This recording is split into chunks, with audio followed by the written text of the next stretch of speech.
All of us have an innate capacity for the deepest and most profound empathy towards one another. But that gets compromised in our development because we are developing our own sense of ourself. What happens is we begin to see the world as a dangerous place, and we are threatened by that diversity, and we find ourselves contracting, protecting ourselves, and read life as if it's filled with scarcity.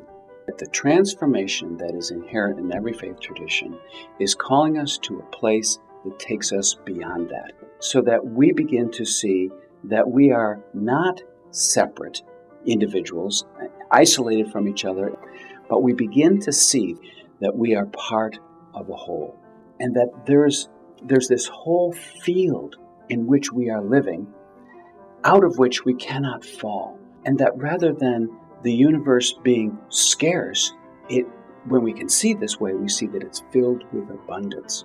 But there is a responsibility on the part of a human being, and that is to take what we've been given and to use it for the greater good of all.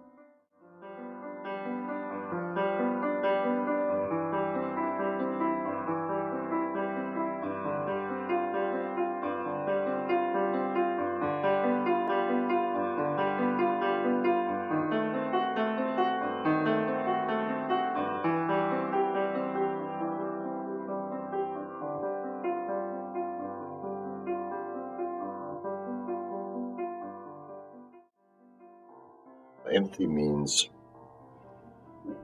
caring for others and letting others come into your life. The idea of taking care of people of all faiths in our community was very appealing.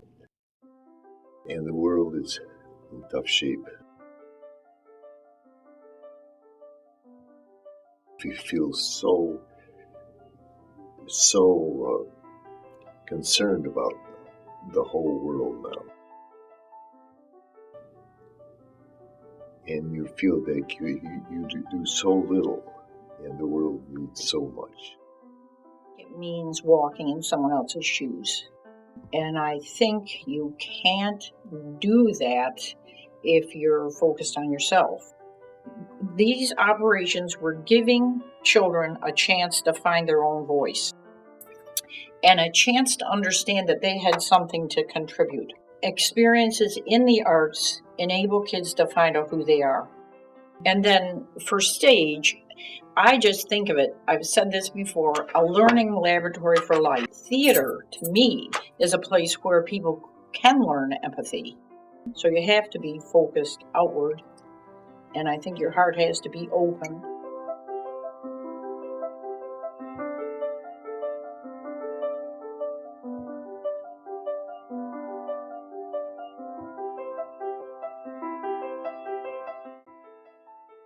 Some students would come and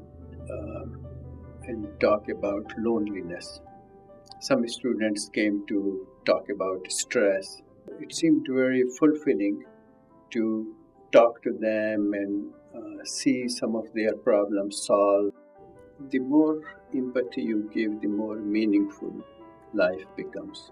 Radical empathy is something to continue to seek, because there is no limit to what the world needs.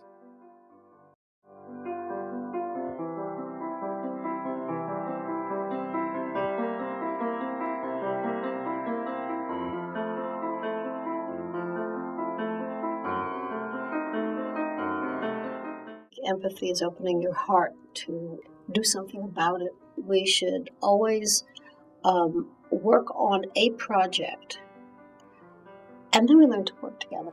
For environmentalists, we think in decades. That more than anything else affected me, and I became active in the environmental movement. And they use this as a political football. Everyone should be on this bandwagon. The parting line should be of the environment that we're leaving for our kids and grandkids.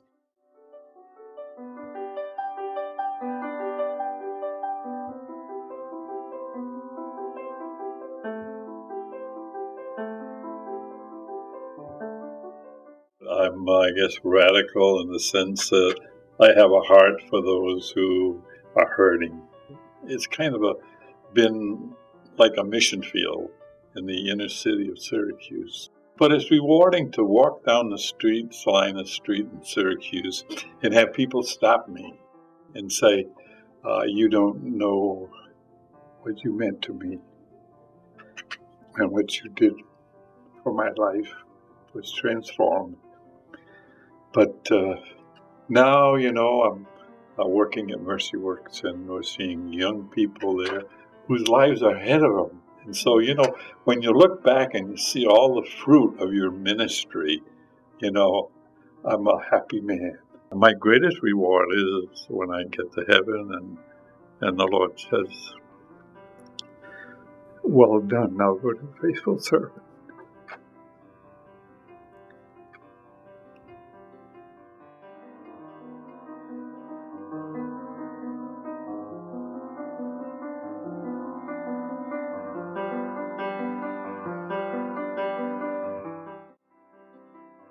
One day I woke up with an awareness that says, this law is supposed to work. This law thing is supposed to work for all of us.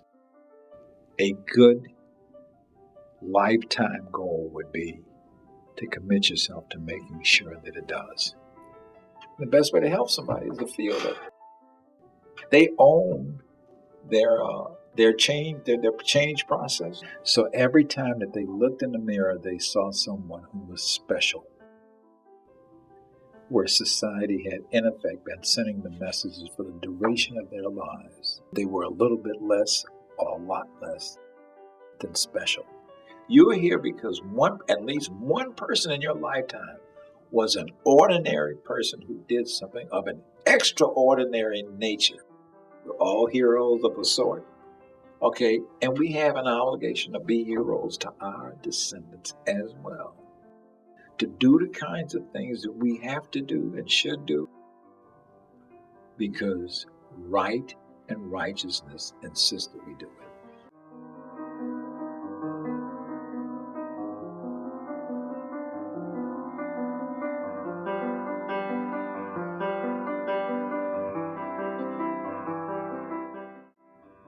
And I don't want to get overly sentimental, but it means mother. My mother was on the Elmcrest Children's Board when it was an orphanage.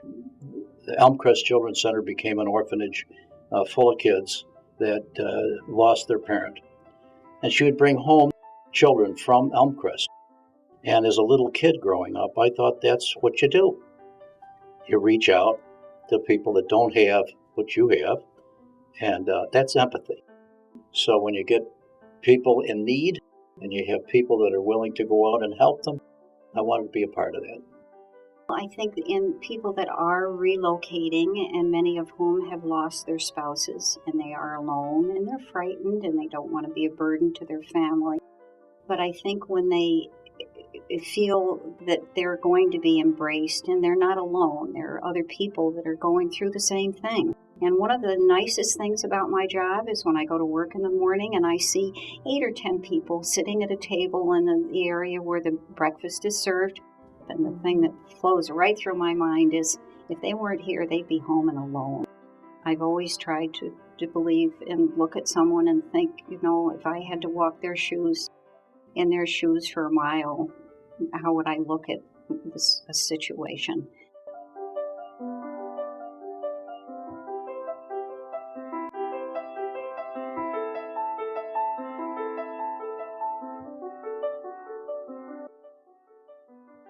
I wanted to give the audience, and we all sat in a circle, a real sense of how this person incorporated and embodied their faith tradition.